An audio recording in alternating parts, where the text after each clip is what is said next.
Las tasas de incidencia de esta enfermedad son cada vez mayores debido, en buena medida, a ese proceso inevitable de envejecimiento de las mujeres. Pero lo cierto es que también, al mismo tiempo, las tasas de mortalidad debido a esta dolencia disminuyen, y en gran parte gracias a los programas de detección precoz. Cifras que enseguida vamos a desgranar, que nos invitan a hablar en clave de optimismo y con cierta esperanza de una enfermedad que afectará a una de cada 8 mujeres en algún momento de su vida. El cáncer de mama. Este miércoles en Sana Sana, la lucha se viste de rosa. Cada año se diagnostican en Galicia unos 1.000 casos de cáncer de mama, 26.000 en España, con un pico máximo de incidencia entre los 45 y los 65 años. Se estima que una de cada 8 mujeres padecerá cáncer de mama a lo largo de su vida. Aunque es la primera causa de mortalidad por cáncer entre el sexo femenino, en el último cuarto de siglo esa tasa ha descendido notablemente, un 20% en el caso de Galicia, gracias sobre todo a los programas de detección precoz. Es una de las pocas enfermedades que se pueden diagnosticar antes de que aparezcan los síntomas. La mamografía permite detectar hasta el 90% de los tumores. La supervivencia a los 5 años del diagnóstico es de casi el 83%, por encima de la media europea. Según la Sociedad Española de Oncología Médica, 9 de cada 10 pacientes sobreviven. El 47% pierde el pecho. El cáncer de mama no se puede prevenir, pero estudios recientes demuestran que el riesgo de padecerlo se puede reducir realizando ejercicio físico al menos 4 horas por semana, evitando el sobrepeso y la obesidad tras la menopausia o la ingesta regular de alcohol. Hay otros factores de riesgo: antecedentes familiares, una prolongada exposición a altas concentraciones de estrógenos, no tener hijos o el uso de tratamientos hormonales sustitutivos. Todavía no hay datos concluyentes sobre la posible influencia que pueden tener otros actores como son el tabaco, la cafeína, la contaminación ambiental, el uso de desodorantes antitranspirantes o de sujetadores con aro, la ingesta prolongada de antiinflamatorios o la colocación de implantes mamarios.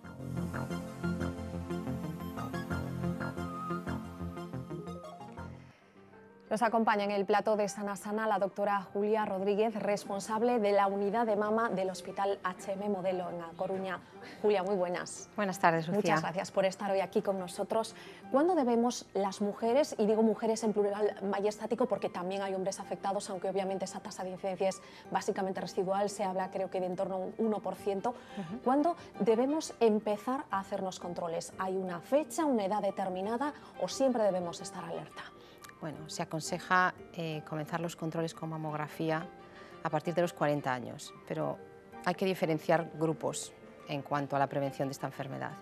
Una cosa es una paciente que no tiene antecedentes familiares, entonces se aconseja la primera mamografía a los 40 años, bianual de 40 a 50 años y a partir de los 50 ya anual. Cuando tenemos antecedentes familiares, se aconseja empezar a hacer controles 10 años antes de la edad de la persona más joven diagnosticada en la familia. Por ejemplo, si una mujer ha tenido un cáncer de mama a los 45 años, pues su hija se aconseja que empiece a los 35 a realizar los controles. La verdad es que hoy en día hacemos un poco seguimientos muy personalizados, hay que analizar en la consulta antecedentes familiares, factores de riesgo y un poco hacer seguimientos más personalizados. Sí que es verdad, y decíamos en ese vídeo de presentación, que los programas de detección precoz han ayudado muchísimo a rebajar esas tasas de mortalidad, a abordar los casos lo antes posible para frenar a tiempo, digamos, el deterioro provocado por la enfermedad, pero que esos programas ahora mismo abarcan solo un abanico de edades. Si estamos por encima de la edad en la que está incluido ese programa de detección precoz o por debajo, somos mucho más jóvenes, debemos, entiendo, Julia, asistir regularmente al ginecólogo y hacernos controles de alguna manera, ¿no? Bueno, los programas de detención precoz son fundamentales y funcionan realmente bien aquí en Galicia. Las mujeres cubre de los 50 años a los 70 años. La verdad es que vemos muchas mujeres jóvenes, van a la revisión al ginecólogo y son los ginecólogos los que les suelen pedir los primeros controles, normalmente, como dije antes, a los 40 años. Las mujeres mayores, hoy en día, a los 70 años, una mujer de 70 años es plenamente activa, hacen ejercicios también físicamente y continúan con sus controles normalmente también en los ginecólogos. Muchas veces conocemos casos pues de chicas jóvenes que sin acudir a lo mejor a su cita con su ginecólogo, si detectan pues, un control rutinario, ellas en su propia casa o mujeres mayores, pues un bulto sospechoso, siempre debe alarmarnos la existencia de una especie de bulto en el pecho, un elemento extraño que hasta ese momento no habíamos detectado en nuestro pecho. Por suerte hoy en día las mujeres en general están muy concienciadas con respecto a esta enfermedad. Cualquier mujer hoy en día que se nota un nódulo o que ve una normalidad en la mama, ve una asimetría o nota que tiene una secreción a través del pezón o que el pezón se mete hacia adentro, suele consultar. La verdad es que la mayoría de las mujeres hoy en día ante cualquier síntoma que tengan en la mama suelen consultar. ¿Podemos trazar una especie de retrato robot de perfil tipo de la mujer que acude en este caso a la unidad de mama del HM Modelo, Julia? Vemos mujeres de todo tipo y de todas las edades. Las mujeres a partir de los 50 años, la mayoría están en los programas de screening, con lo cual vemos mucha mujer joven. Tenemos muchas pacientes entre 40 y 50 años. Y es un grupo de edad en el cual la incidencia está aumentando, además. ¿Por qué crees? ¿A qué se debe ese aumento de la incidencia de casos? Como comentabais en el vídeo, hay una serie de factores que no podemos modificar. Ser mujer, la edad, los factores genéticos que podamos tener. Pero sí el estilo de vida es muy importante. Cada vez se habla más de ello, cada vez hay más evidencia científica, ¿no? Hoy sabemos que esta enfermedad sí se asocia al estilo de vida. La obesidad es un factor muy importante, sobre todo en las mujeres después de la menopausia, si se asocia con un aumento de riesgo.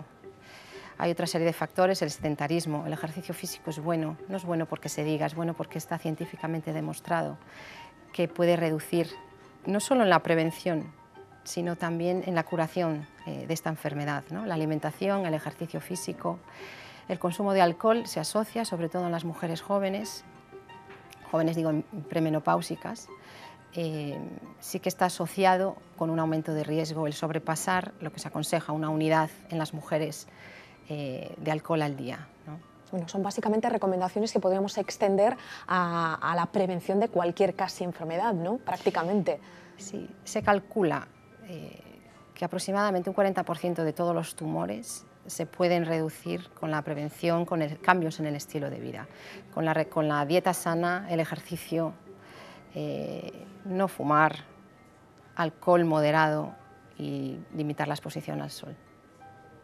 Julia, enseguida vamos a seguir hablando contigo, pero si me permites vamos a ver contigo y con el resto de nuestros espectadores una visita que hemos hecho precisamente al HM Modelo. Hemos entrado en quirófano para ver cómo la doctora Julia procedía a la extirpación de un tumor en una paciente, en este caso podemos decir posmenopáusica, de avanzada edad. En este caso no revestía especial gravedad, se trataba de un tumor pequeño y esto fue lo que nos contó in situ, nada más salir de esa intervención quirúrgica, la doctora Julia.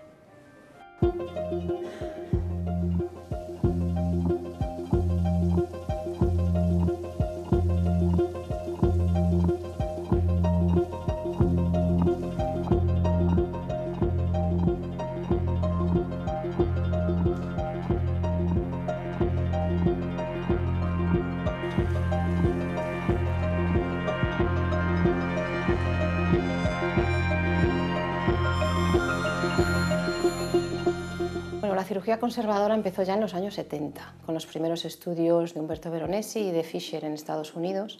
Ellos fueron pioneros porque previo a ellos era una cirugía muy radical, la del tratamiento del cáncer de mama, ¿no? Se intentaba curar a la paciente con la cirugía. Ellos entonces empezaron a reducir la cirugía con la cirugía conservadora, que significa quitar solo el tumor con un margen de seguridad, pero conservando la mama. Hoy en día hablamos, dependiendo de los centros, entre un 60 y un 80% de cirugía conservadora ya. Luego se pasó a la conservación de los ganglios axilares. Primero se extirpaban todos los ganglios también de la axila.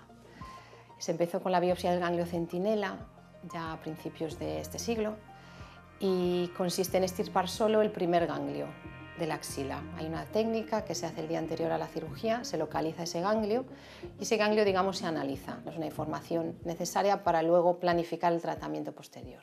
Y a partir de ahí, luego en el caso de las mastectomías, se empezó a conservar la piel o luego a continuación la conservación del complejo areola-pezón, con lo cual El objetivo de la cirugía primordial, obviamente, es la extirpación de la enfermedad, pero con un resultado estético cada vez mejor. Y siempre que podemos hacemos la reconstrucción inmediata, también en la misma cirugía.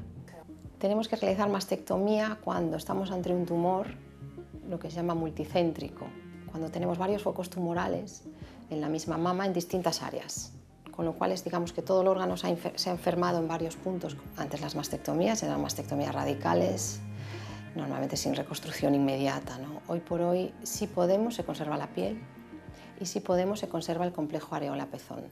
Durante la misma cirugía realizamos una biopsia justo debajo del complejo areola-pezón, de los ductos terminales, y hacemos un examen intraoperatorio mientras la paciente está anestesiada.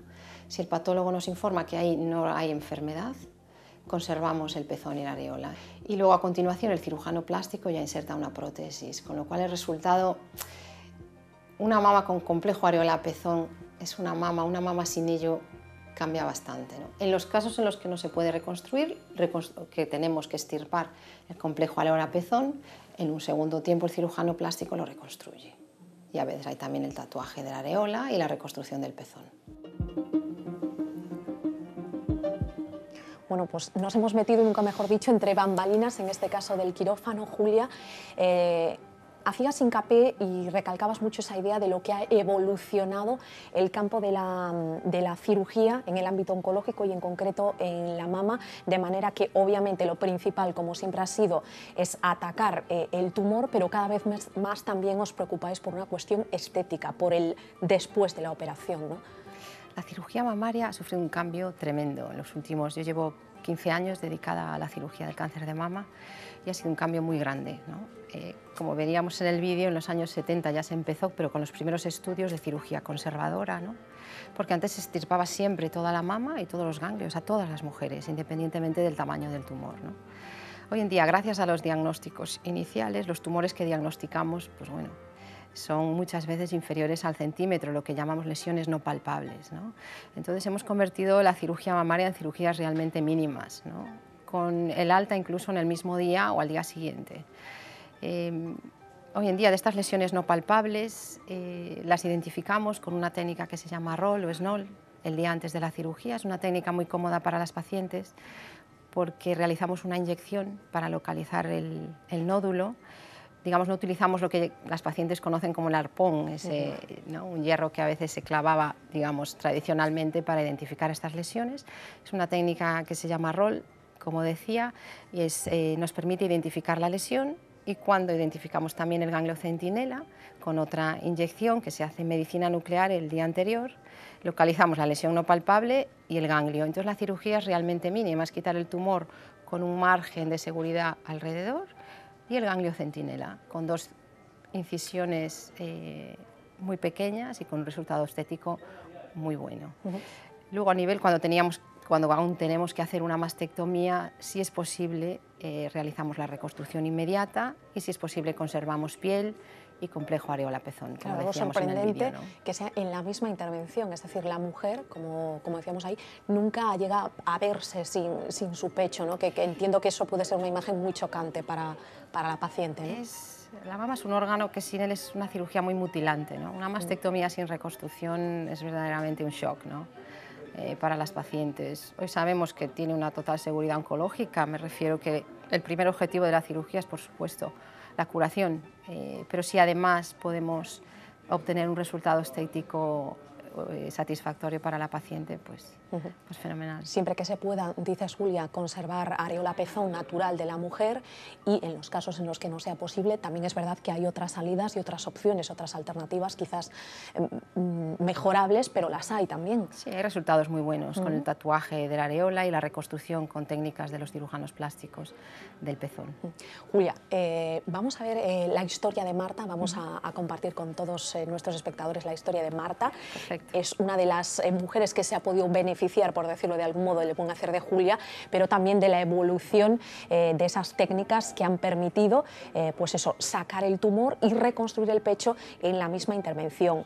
Una joven farmacéutica de Mera a la que la vida dio un vuelco cuando acababa de cumplir 40 años, y ya lo verán, una mujer llena de optimismo, de vitalidad. Cuesta creer que haya pasado por ese calvario durante esos años. Escuchándola, vean.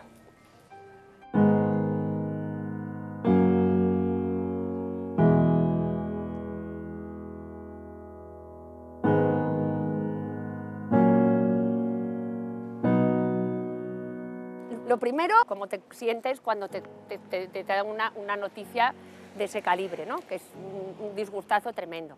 Te replanteas muchas cosas que te han pasado en la vida o que te pueden pasar porque te piensas que te puedes morir y entonces sientes mucho miedo. Y a partir de ahí, pues lo que hice fue hablar con los médicos del hospital. Estaba un poquito diseminado y entonces decidió que era mejor limpiar completamente el pecho y yo por otra cuenta, ya no solo por estética, decir que quedaran las dos iguales, sino por si acaso el día de mañana tuviese otro en el otro lado, pues decidí también sacármelo. Y de hecho decían, te has hecho una Angelina Jolie. Y nada, y seguí el proceso de quimioterapia, fueron 7 meses en total. Y luego me fui a radiar a Madrid. Esto me lo diagnosticaron un lunes y el miércoles de la semana siguiente ya estaba operada y con el pecho completamente reconstruido y fenomenal. Ya estaba en la playa paseando. Nunca noté esa sensación de estar mutilada. Como me iban a reconstruir en la propia operación el pecho, tenía que elegir las prótesis. Entonces allá me fui a la clínica del doctor Martelo con Mavi, mi amiga Mavi, y nos sacó un cajón inmenso de tetas. Y dije, Dios mío querido, ¿qué es esto, doctor?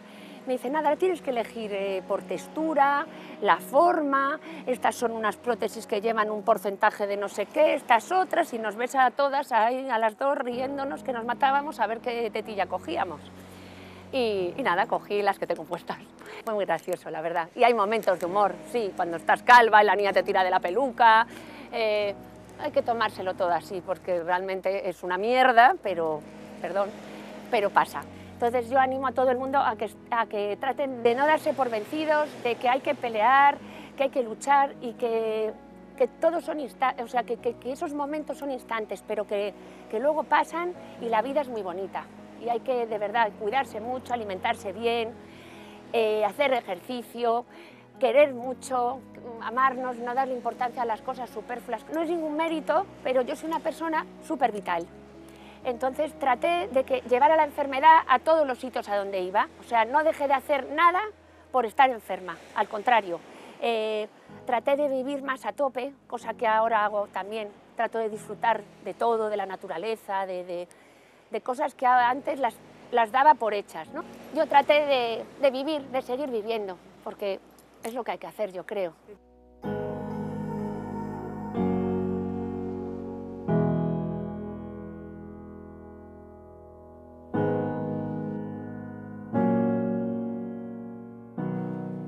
Parece casi el relato de una tragicomedia en la voz de Marta, momentos pues eso, de subidón, también de bajón, altos y bajos a lo largo de ese proceso que duró en su caso 3 años, en el de Marta, pero en el que ella dice, no quiero ser ni quiero que sea ejemplo para nadie, pero yo creo que sí, que mujeres como Marta pueden servir de ejemplo para otras mujeres, ¿no, Julia? Sí, el diagnóstico de cáncer de mama a cualquier mujer es un shock, pero a edades, en mujeres jóvenes, obviamente es un gran impacto, ¿no?, en su vida, porque afecta, la mujer es el centro un poco de la unidad familiar muchas veces, ¿no?, y afecta a muchas cosas esta enfermedad, ¿no? Pacientes como Marta ayudan mucho a otros pacientes. Nosotros hemos creado un grupo en el hospital, un poco a petición de las pacientes, porque después del tratamiento, de la cirugía, de la quimioterapia, de la radioterapia, como dice Marta, hay que seguir viviendo, ¿no? Y surgen muchas preguntas, ¿no? Y hoy en día se habla de la oncología integrativa, ¿no?, de ver a las pacientes cómo afecta su vida, qué aspectos de su vida deben cambiar, pueden mejorar. Y entonces hemos creado un grupo de pacientes que nos reunimos más o menos una vez al mes. Invitamos siempre a alguien a que nos venga a hablar o de nutrición o de ejercicio físico, un fisioterapeuta, una sexóloga hemos tenido. Y luego las pacientes entre ellas, ¿no?, el conocer a alguien, una persona recién diagnosticada, el poder hablar, por ejemplo, con Marta o con otra paciente que ha pasado por lo mismo, las tranquiliza, claro, porque al principio es un shock, ¿no?, y ven que Marta, que ha pasado por ello y que está bien y que sigue con su vida, ¿no?, y eso ayuda mucho. Julia, está claro que vosotros no os desvinculáis ni mucho menos de vuestras pacientes una vez que salen de quirófano, ni mucho menos una vez que completan el tratamiento. Seguís de algún modo vinculados a todas ellas, ¿no? Bueno, tienen que hacer seguimiento. El seguimiento es una visita cada 6 meses, una mamografía y una ecografía una vez al año, análisis de sangre, y luego es sobre todo estas cuestiones, ¿no? Cambios en nutrición, cambios en ejercicio. Luego están los tratamientos hormonales. Muchas pacientes, hoy en día dividimos los tumores en 4 grupos, ¿no? No todos los tumores se tratan igual.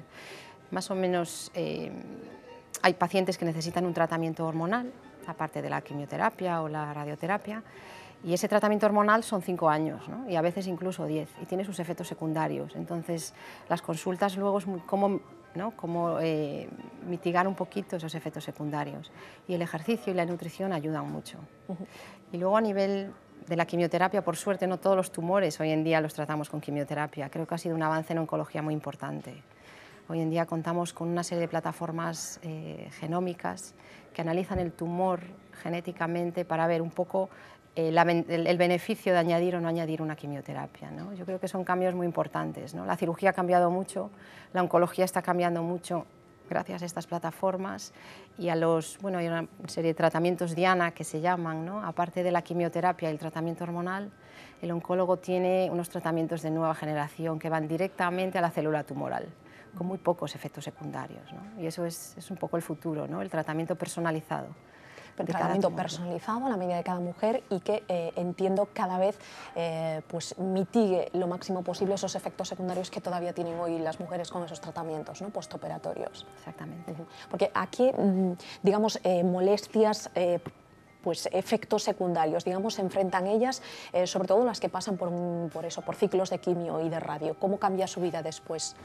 Bueno, de la quimio la mayoría de la gente se recupera, puede quedar alguna secuela. El problema de la quimioterapia a veces, más o menos en un 20% de las mujeres en premenopausia, les provoca una menopausia, ¿no? Y entonces sufren un poco los problemas de una menopausia un poco agresiva, ¿no? Si queremos. Eso también se combate con ejercicio, con una buena alimentación. Y bueno, luego los tratamientos hormonales también pues bueno, tienen sus efectos secundarios, ¿no?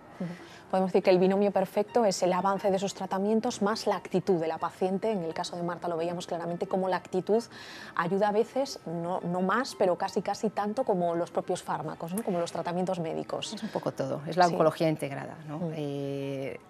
Los pacientes, aparte de los tratamientos médicos, necesitan asesoramiento, pues a nivel psicológico es muy importante, ¿no? Hay pacientes que necesitan, porque esto es un proceso, ¿no? El shock inicial, pasar por los tratamientos y luego muchas veces lo difícil es, bueno, ¿y ahora? Ahora ya no tengo que ir al médico, ahora ya estoy bien, sigo con mi vida, pero hay mucho miedo a que la enfermedad vuelva, ¿no? Mucho miedo. Y yo quiero aprovechar para decir que no quiero ser repetitiva, pero el ejercicio físico y la nutrición no solo son importantes en la prevención. Una mujer que ha tenido un cáncer de mama, si hace ejercicio físico y una dieta sana, reduce el riesgo de tener una recidiva, claro, que es muy importante. Por eso hacemos tanto hincapié, ¿no? Escuchábamos a Marta decir que bueno, ella decidió optar por una solución más drástica, pero también aconsejada médicamente, la de, digamos, quitarse el pecho donde tenía ese tumor, en el que ella estaba efectivamente pues, enferma, pero también el otro por precaución, por prevención, por evitar males mayores de cara al futuro. Y mencionaba a esa actriz de Hollywood tan conocida, Angelina Jolie, que quizás visibilizó como nadie a nivel popular la lucha contra esta enfermedad, contra el cáncer de mama.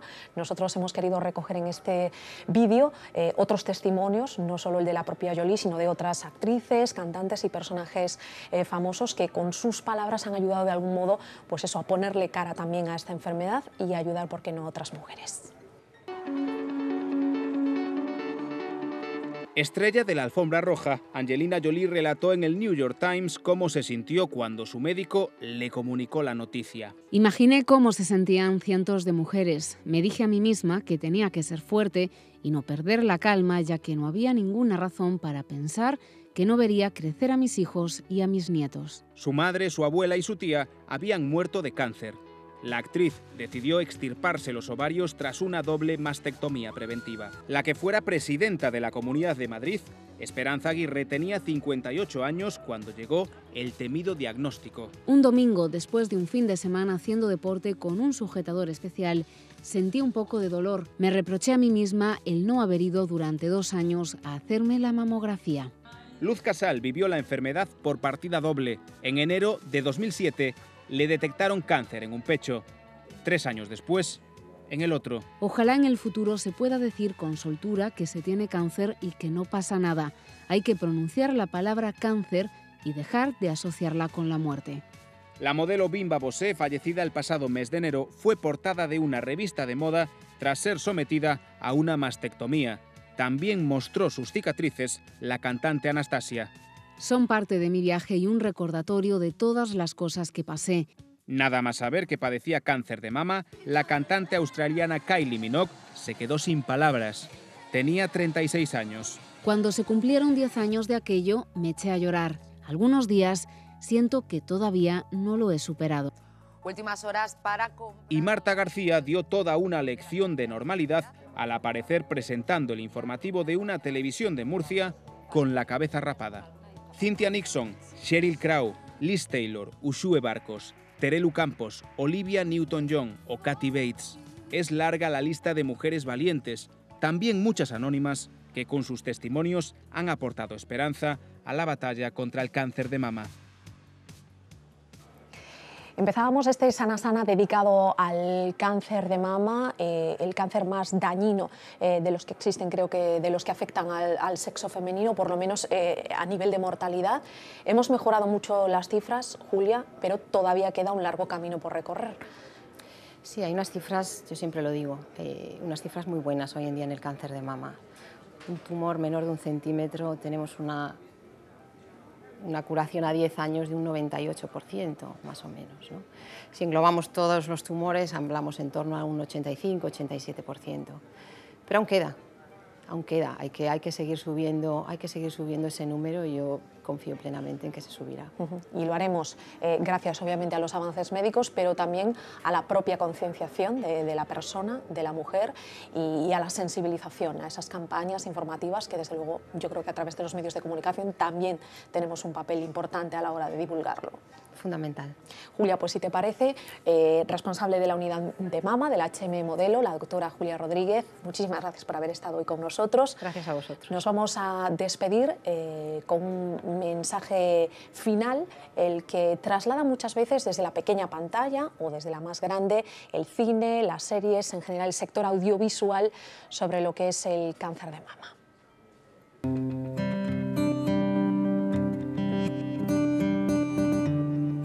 ¿Qué te pasa? ¿Estás enferma? Tengo cáncer de mama. No tengas miedo. ¿En qué creo yo? En la vida. Que es lo único que sabemos que tenemos. Te juro por Dios que si pudiera daría mi vida por la tuya. ¿Quién se lo va a decir a mi hijo?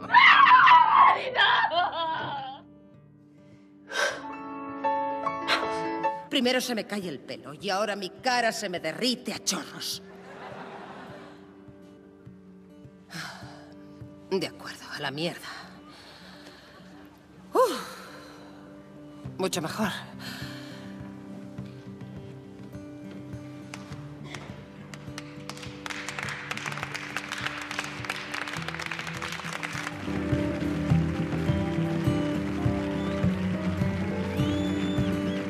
El cáncer no lo tengo en el pulmón. Está en el pecho.